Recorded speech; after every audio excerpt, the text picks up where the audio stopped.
Honeybees belong to one of the few species of social insects which are able to survive winter periods as a colony. The correct management of colonies can improve the bees' chances in this struggle for survival. Management of bee colonies by annual rotation. An effective way of preventing diseases. Management of bees by annual rotation shows how colonies can be managed so as to remain healthy and strong throughout the year. These stocks have been well fed in autumn and are still in their winter sleep. Modern hives can be left in the open. Good hive stands protect the hives from rising damp and against the chill from the ground. Occasionally, the beekeeper must check that entrance holes are not blocked by ice or debris.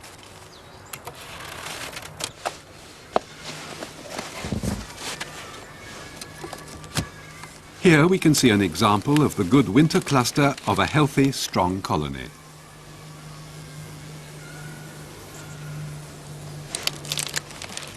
In early spring, a good supply of pollen is especially important for the rapid development of a colony of bees. Willows are a valuable source of nutritious pollen. Because the bees' range of flight is very limited during this chilly time of the year, such sources of early pollen should not be too far away from the apiary. When making a first examination in spring, check the food reserves, the state of the brood nest and the number of frames covered by bees.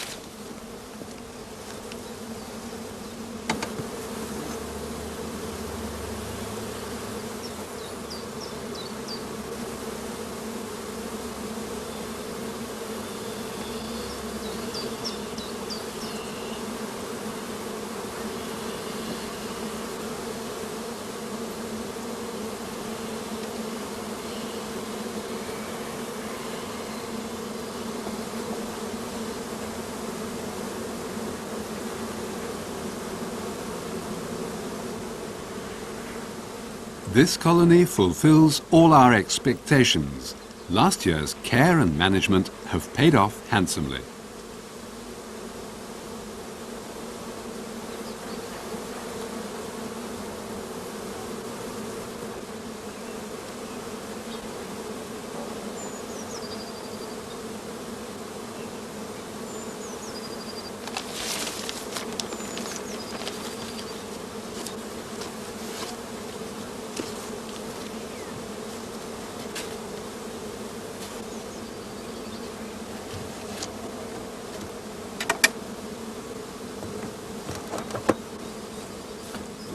The apiary is situated near some allotment gardens. They give hives a good shelter from cold winds and provide an abundance of nectar and pollen. Here we want to demonstrate a simplified form of spring inspection.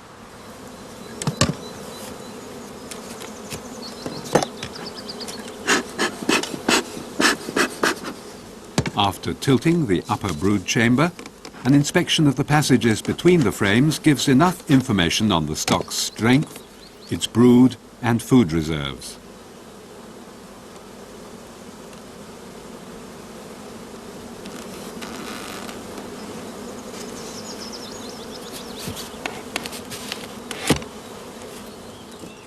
Other excellent sources of pollen and nectar are fruit blossom and dandelions.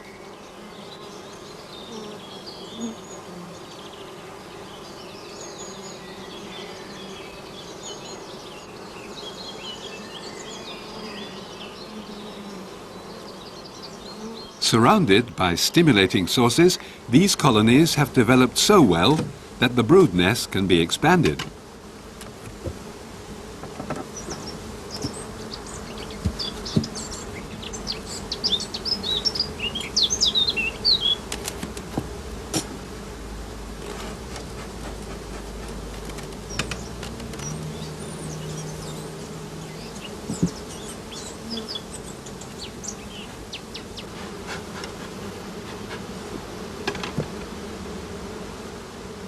To start with, we remove the wax drawing frame already containing sealed drone brood. The comb in this Varroa bait frame is cut out. It is our first step in the fight against the dreaded mite. Because Varroa prefers to reproduce itself in sealed drone cells, the destruction of drone bait comb enables us to reduce the number of parasites considerably.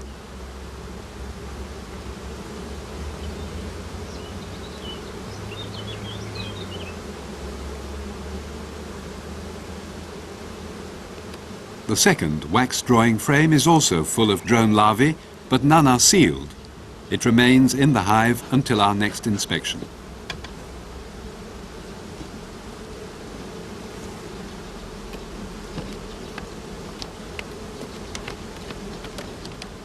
Once more, we are able to assess colony strength as we tip up the upper brood box. As a next step, we remove the plastic foil which serves here as a crown board and replace it with a queen excluder. Then we give more room by adding a third brood box as a honey super. This new brood chamber has been filled in such a way that frames with drawn comb alternate with others with foundation. Such an arrangement of frames is important because it will provide us with many frames of drawn brood comb for the formation of new colonies at a later date. Furthermore, this way of giving room ensures that no sugary winter feed gets into the honey crop.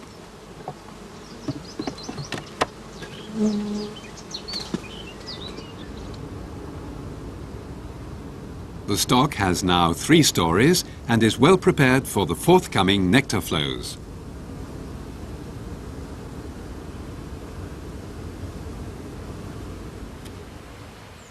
In many districts, it is the oilseed rape which provides the main crop of spring. Because of its rich pollen supply, the colonies can soon grow strong, and many show first signs of an inclination to swarm. This is, of course, just the right and natural moment for making increase.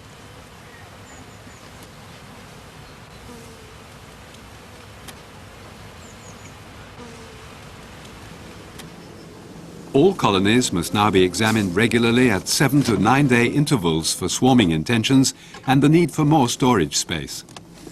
This is best done by tilting the upper brood box when swarm cells can be seen clearly after a quick glance into the gaps between the bottom bars of frames.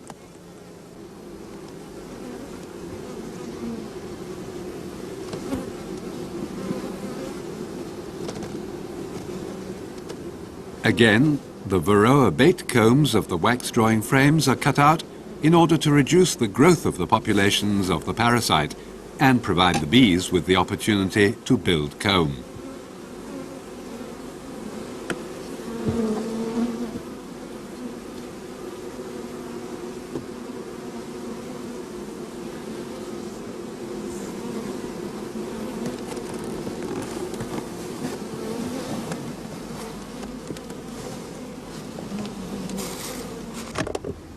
Next, we examine the supers.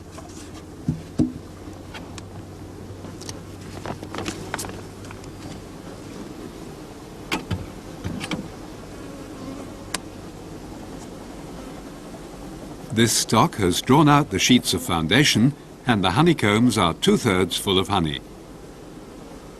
It is obvious that the colony requires more storage space. Burr comb is scraped off the top bars before the stock is given another honey super. In this second super, we repeat the arrangement of alternating drawn frames with others of foundation.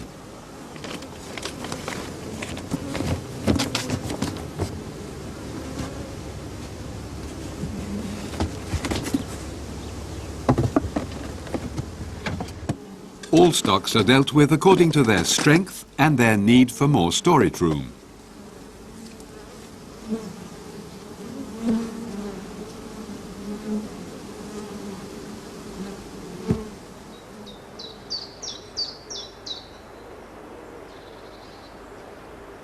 When climatic conditions are favourable in late spring, the robinia, also called false acacia, provides an important crop.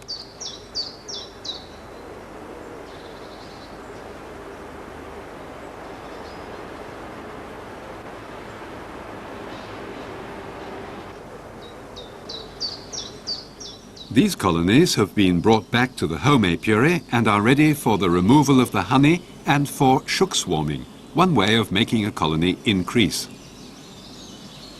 Scales, a swarm box, a funnel and a sprayer are required for this job.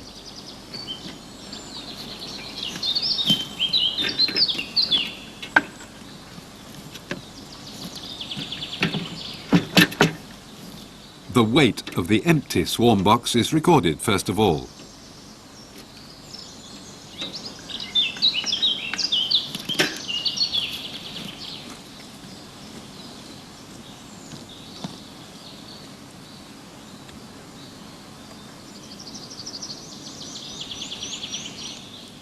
Furthermore, we must have a spare floor, a crown board and an empty hive body at hand to take the frames of honey after all bees have been brushed off.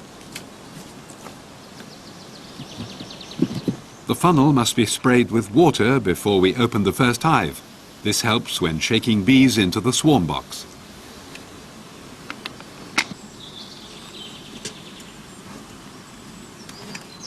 When raising the upper brood box, it is best to puff smoke into the passages between the combs. This makes many young bees leave the brood nest and flee into the honey supers.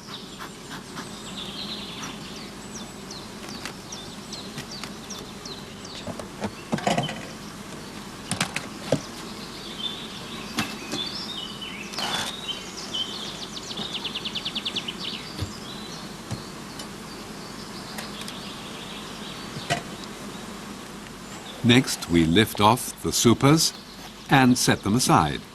This prevents young bees returning into the brood nest.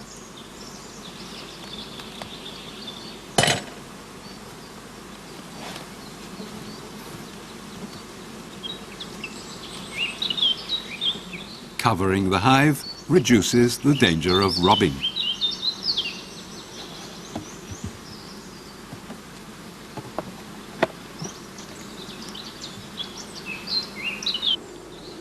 Here, the peak of a colony's development can be seen clearly, and bees and honey must be removed at once in order to avoid swarming.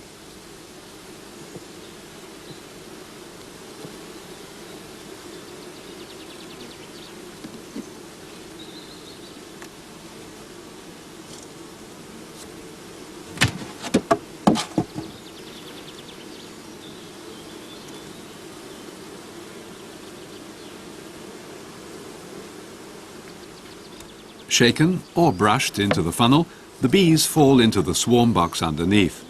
Comb after comb is brushed free of bees until the shook swarm has reached the desired weight.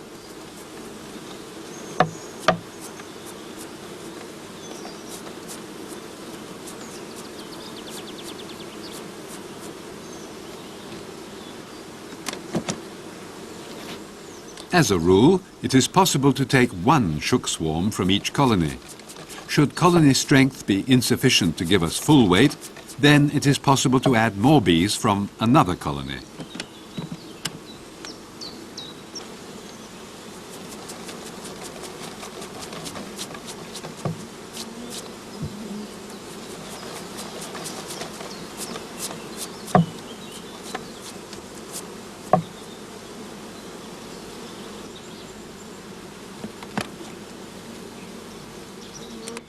This colony was strong enough, and the mass of bees was enough to give us one shook swarm. Because the supers contain no frames of brood, this method makes certain that no drones, nor a queen, get into the shook swarm. The presence of drones would cause unnecessary unrest and could lead to overheating and the death of the bees through suffocation. The swarm boxes are covered with wire gauze on two sides in order to provide good ventilation. At this time of the year, the ideal weight of a shook swarm is around 2.5 pounds of bees. After thumping the swarm box firmly on the ground, the funnel is removed and the lid is put in its place. The queenless shook swarm is now taken to an airy, shaded place.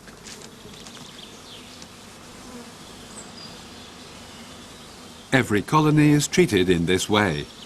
All shook swarms remain in the shade until they are ready to be taken away.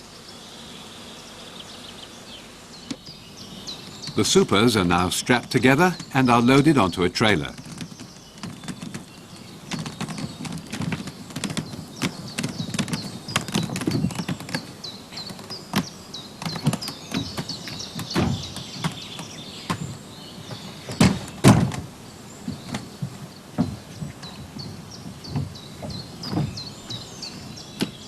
Finally, the swarm boxes with the shaken bees are put on the trailer. It is important that the swarm boxes have adequate ventilation during transport.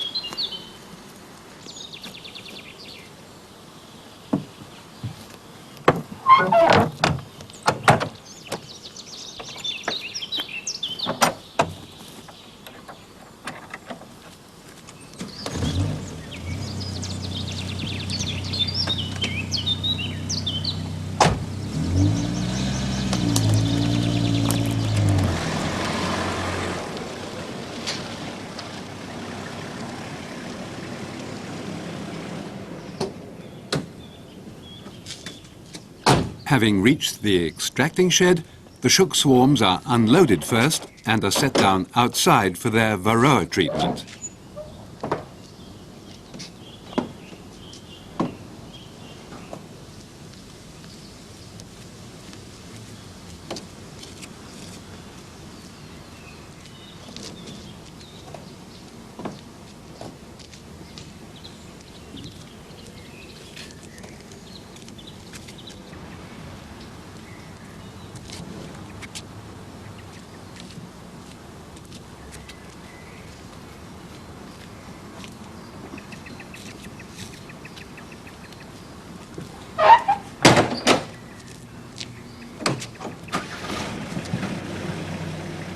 The trailer with the honey is driven into the shed for extraction.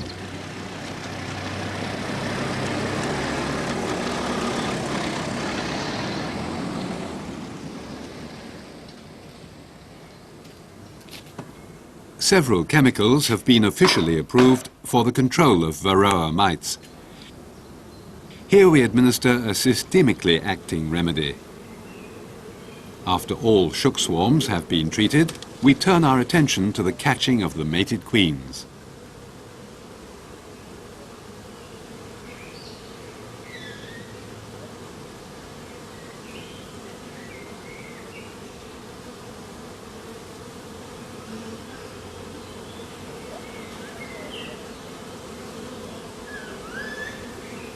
First, the queen is clipped with fine scissors. 1/3 of one forewing is removed to prevent her from flying. She is then put into an introducing cage and this is closed firmly.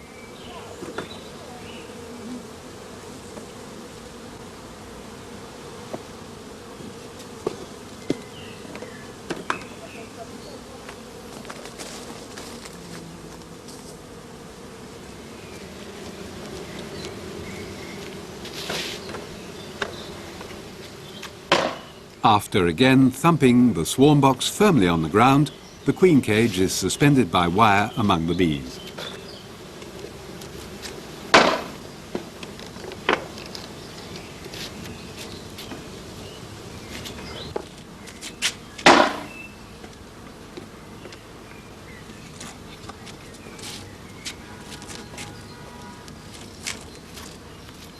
For the next 24 hours, the swarm boxes are taken to a cool room where they are put down on sheets of white paper for a simple assessment of the extent of varroa infestation.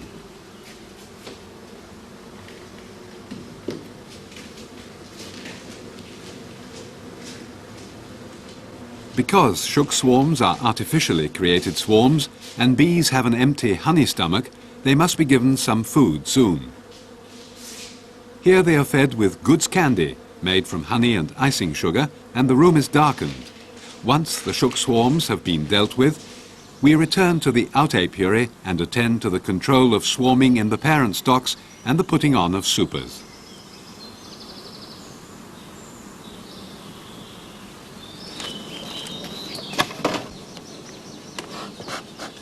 Checking for signs of imminent swarming is, again, done by looking into the passages between combs.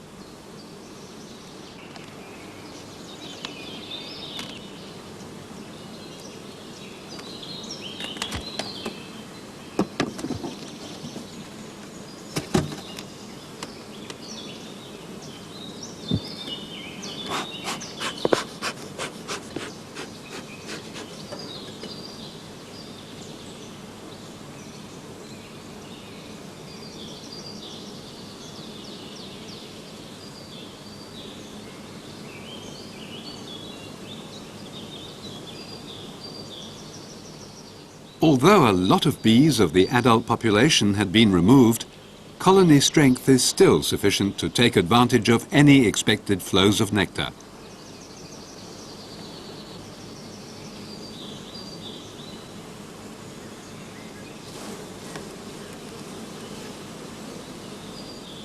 The wax drawing combs full of sealed, varroa-infested drone brood are cut out again.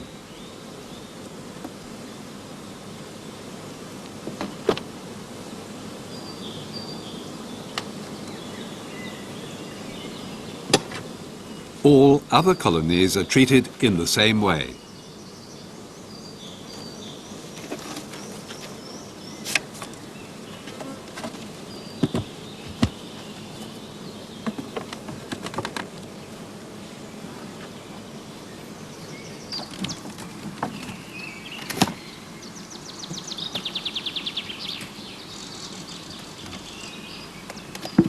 Empty honey supers are put on last.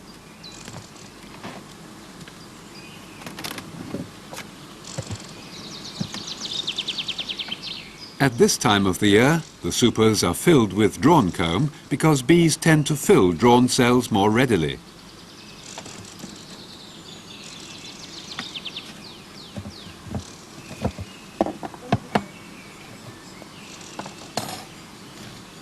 The sequence of events, which has been shown here in two stages, first the removal of a shook swarm, followed by swarm control and adding supers, can also be completed in a single operation.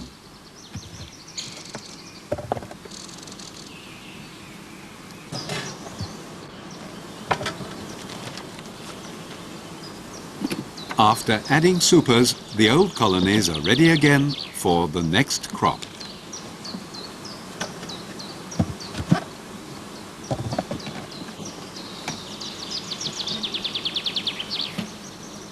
The various flowers of the forest or the avenues of lime trees are suitable crops of summer.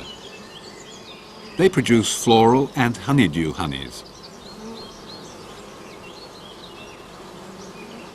Back to treatment of the shook swarms. After a one-day period of confinement, we remove the remnants of the candy from the shook swarms. On the paper underlays, we will find some debris and dead varroa and can evaluate the mite infestation of the shook swarms.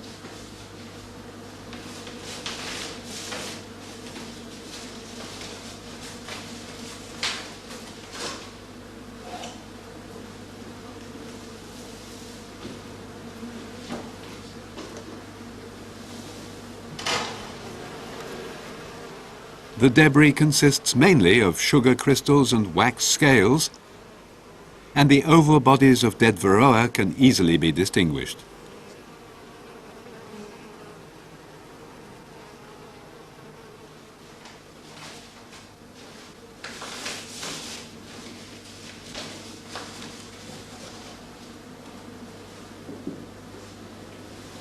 During the period of confinement, the bees have fused into a small colony, and their contented, quiet clustering shows this clearly.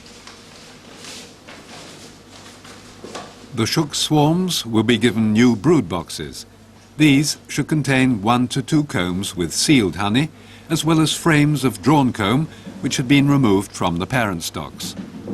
For transport, the entrance holes are plugged with paper.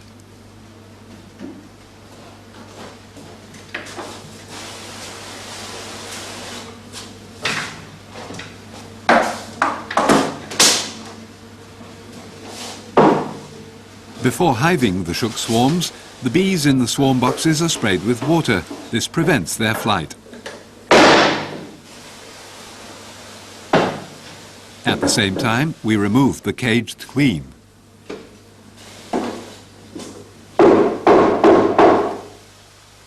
Now we dump the bees into the open space of the deep floorboard in which the front entrance has been closed with wire gauze. An inner floorboard is put on. This is followed by the prepared brood box. The queen cage is suspended between 2 frames, and the plastic foil and the roof are put on last of all.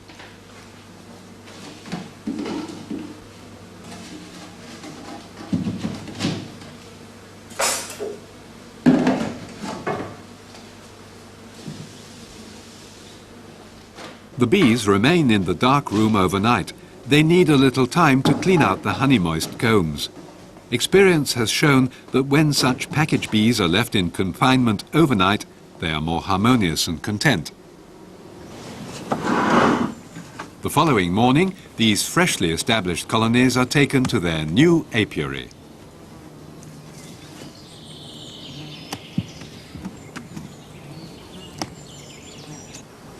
This should have been chosen to assure an ample supply of nectar and pollen for all.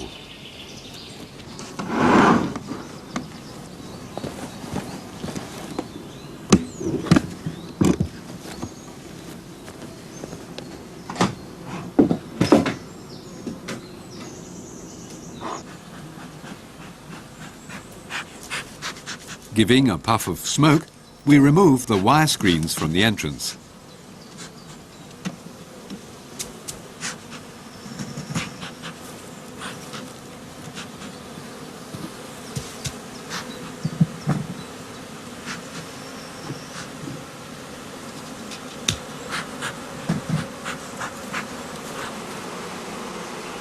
Only the small upper entrance above the deep floor is opened.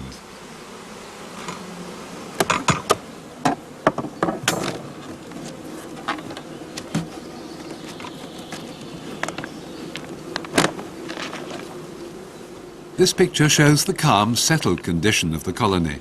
The cage with the queen is removed and is returned after the wooden plug has been replaced with one of candy. After a few hours, the bees will have opened the passage to release the queen. This slow introduction facilitates her acceptance.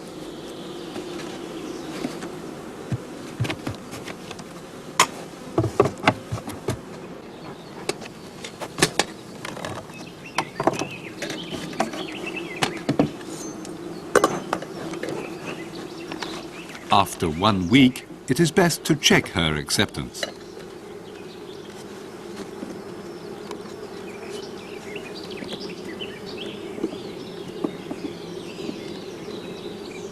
A comb is removed from the center of the hive. Here the queen has established a good, closely packed brood nest. All is well.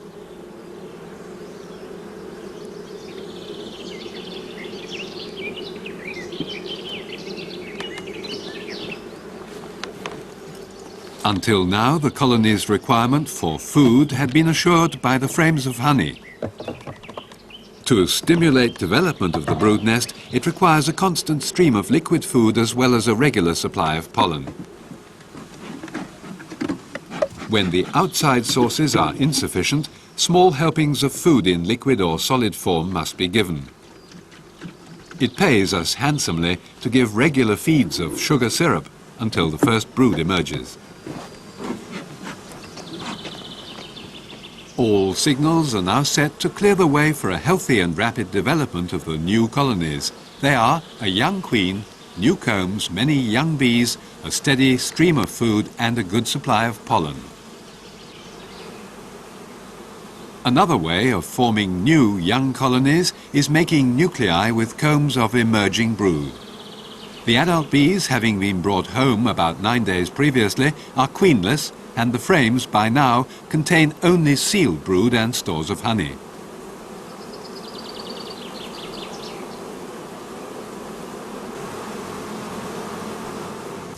A sufficient number of brood boxes with floors and roofs must be prepared in order to divide the large accumulation of bees and brood into nuclei.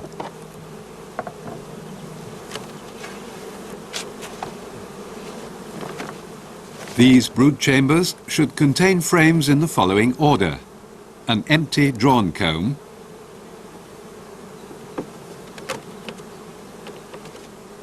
then a pollen comb,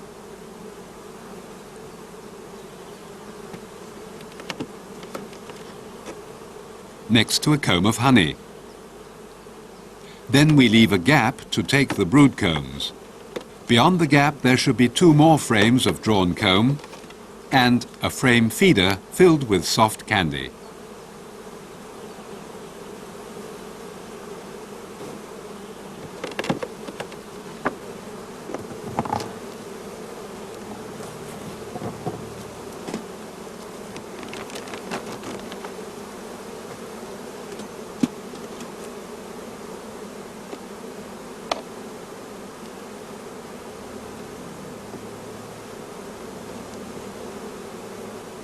Now we transfer some of the frames of brood with the bees, having removed, of course, any emergency queen cells on the frames.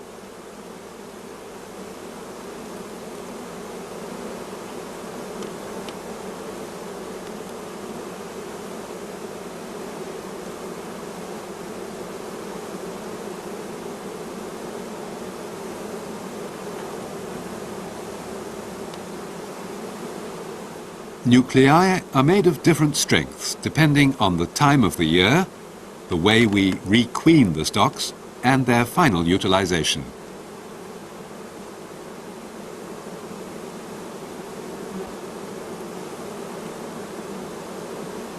When insufficient bees are available, other bees can be shaken into the box after the frames have been closed up.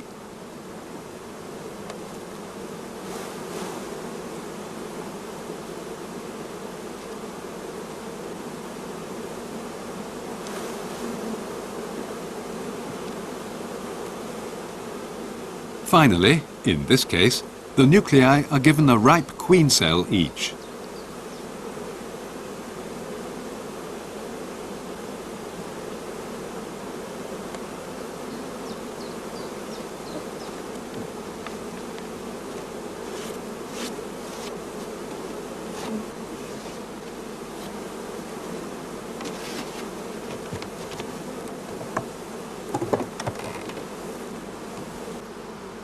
All other nuclei are formed in the same way.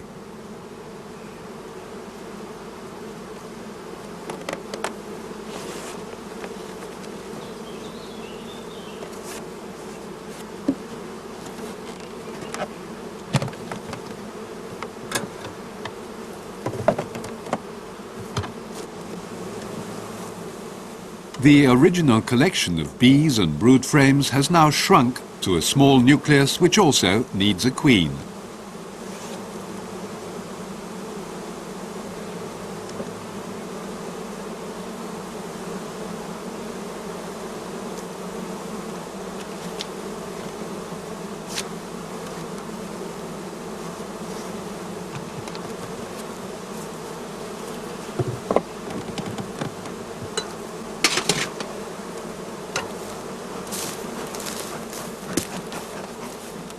Next, we open the entrance holes and let the bees fly.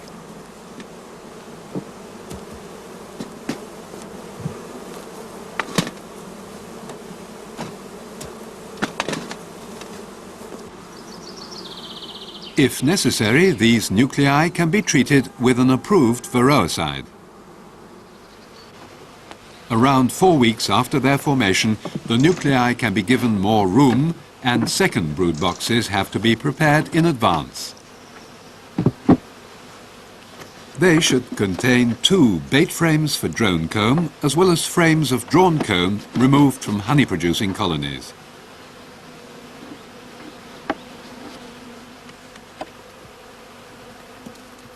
These young colonies need more room when they have at least 8 frames of brood and are full of adult bees.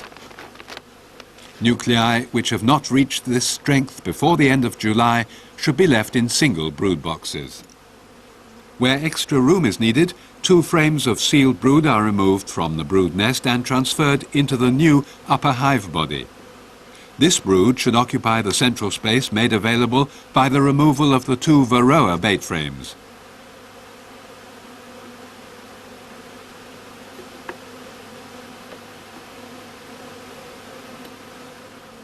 After closing the gap in the lower brood chamber, the 2 bait frames are used to fill the empty space along the outer hive wall of the lower brood box.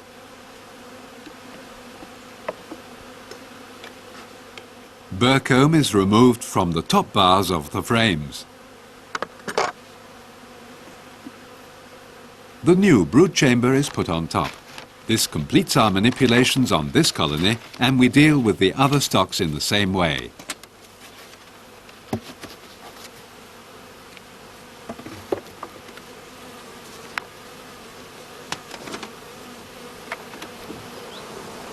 The new comb now encourages the queen to expand her brood nest into the second brood chamber.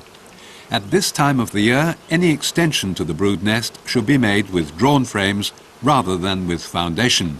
Pollen-clogged combs can also be used. It is possible to judge colony strength and the need for expansion by the number of passages which are packed with bees and by the large patches of brood.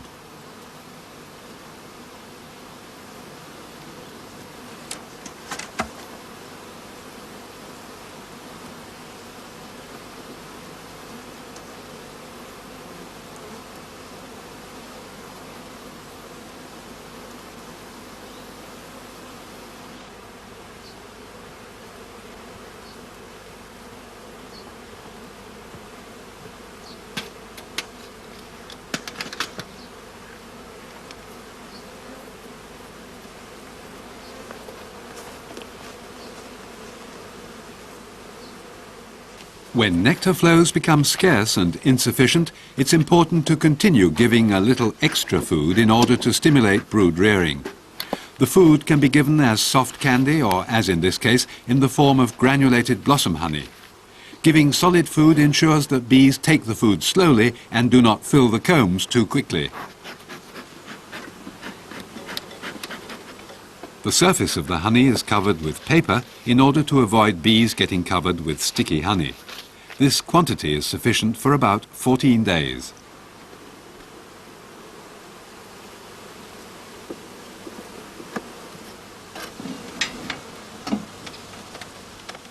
The colonies are weighed at the end of August. The weight indicates whether the stores will be sufficient for winter or if additional feeding is needed. In late autumn, any additional food should be given as concentrated sugar syrup so that it can be taken down rapidly, ripened and sealed.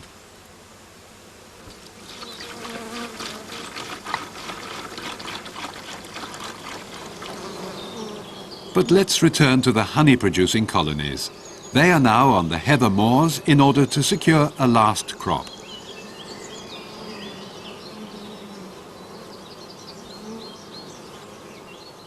When conditions are right, the heather can be an excellent source of nectar and pollen.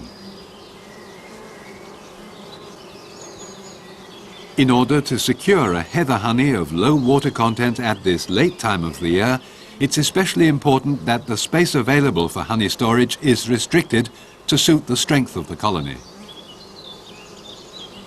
A colony on the heather should have an abundance of foragers as well as many combs of brood.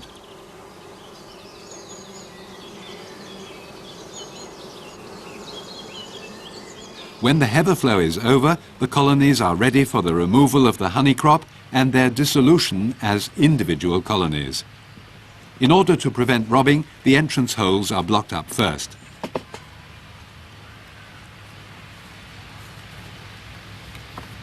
Before we begin to dissolve the old honey producers, we deal with the one colony which will stay on this site in order to absorb any combs of brood which we find in the other stocks. Any varroa mites left in the brood cells will be eliminated later after the last bees have emerged.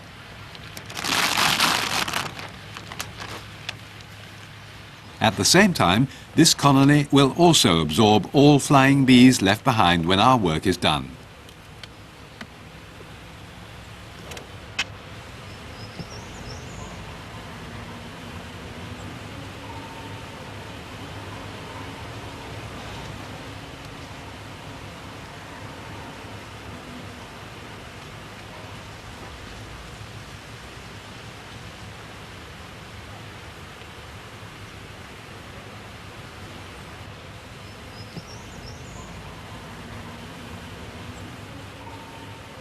First, we make an assessment of the state of the colony and the amount of brood.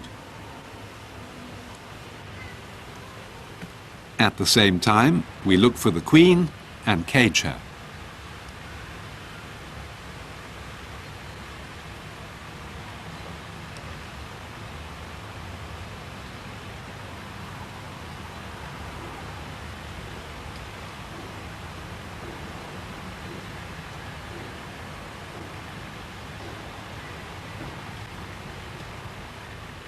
Only combs with brood are left in the lower brood chamber.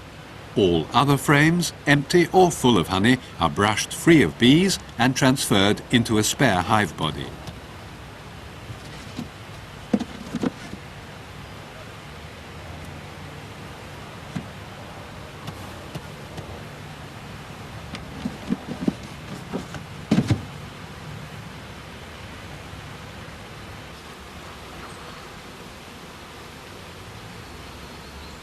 Combs with brood from the upper brood chamber are transferred to the lower one. Here too, all other frames are brushed free of bees and are removed.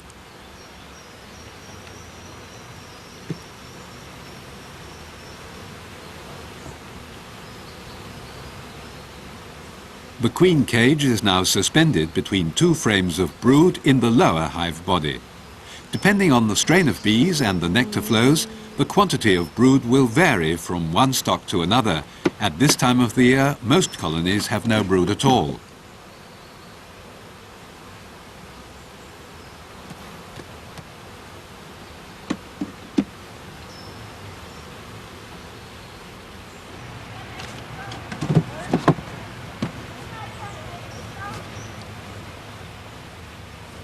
All work is done, for the time being, when the last bees have been brushed off the last honeycombs.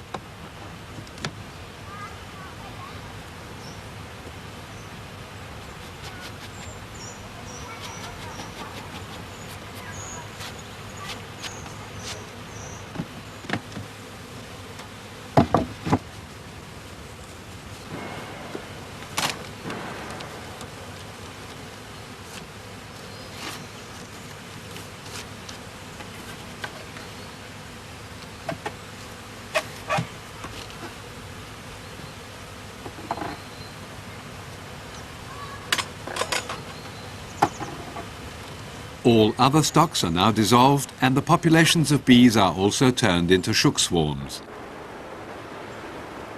To begin with, we must cage the queens. Later, the cages will be transferred to the swarm boxes.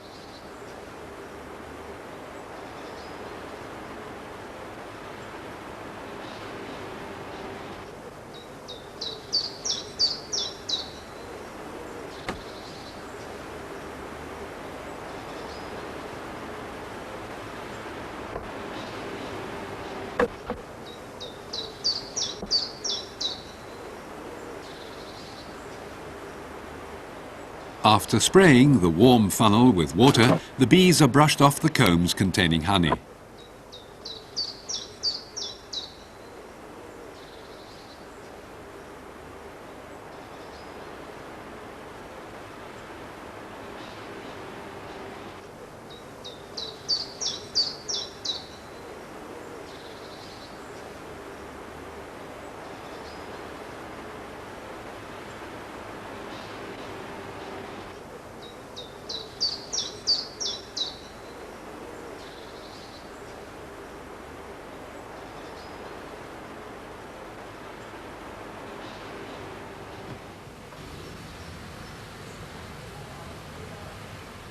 In the case of totally empty frames, the bees are shaken rather than brushed into the funnel.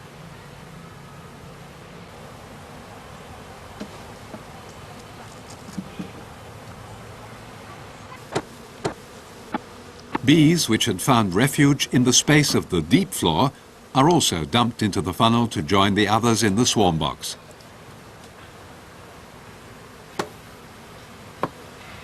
In the end, the box is bounced hard on the ground and the funnel is exchanged for a crown board.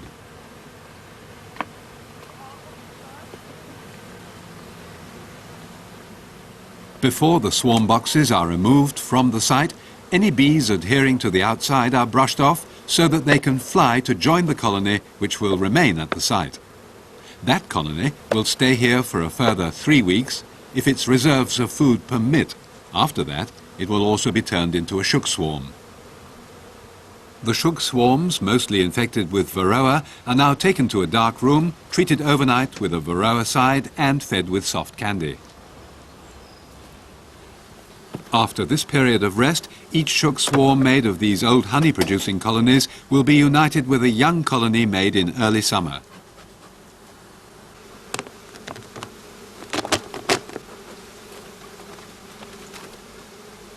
To replace the plastic foil over the top bars, a sheet of newspaper, pierced in several places, is used. Nibbling their way through the paper, the shaken bees will join the other bees slowly, and uniting two colonies is achieved peacefully.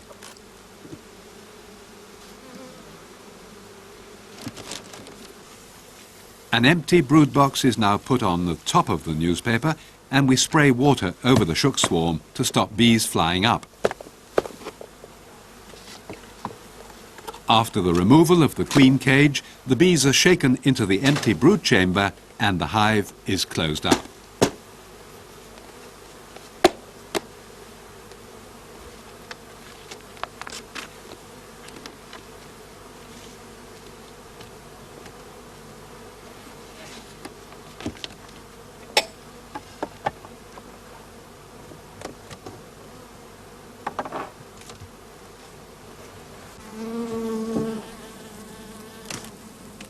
This annual or rotational rejuvenation of colonies strengthens each healthy young stock by uniting it with an old colony after this has been freed of varroa mites.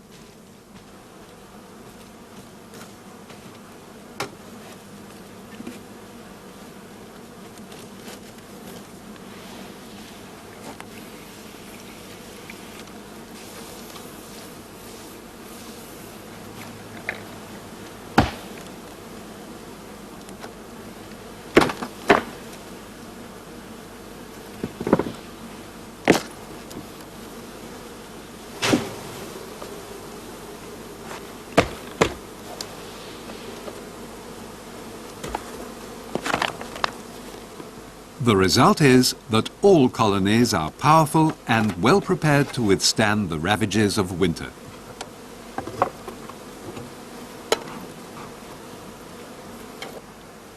Over the following days, we removed the empty chambers and any remaining pieces of paper.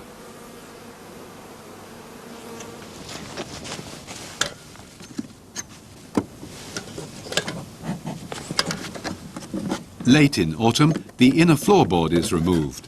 This ensures that in winter the bees remain cool, stay tightly clustered, and are well ventilated from below.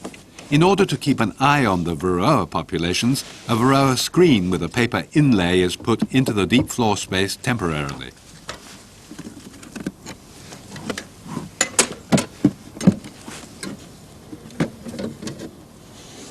Because the colonies are now free of brood, another varroa treatment can be administered at any time.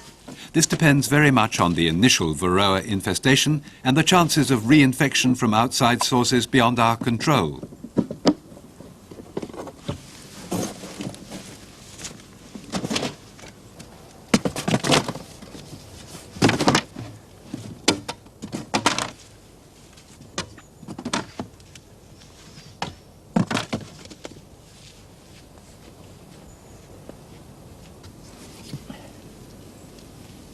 Two to 3 weeks afterwards, the varroa inlays are removed and the number of dead mites is evaluated. This gives us a good picture of the extent of the populations of the parasite.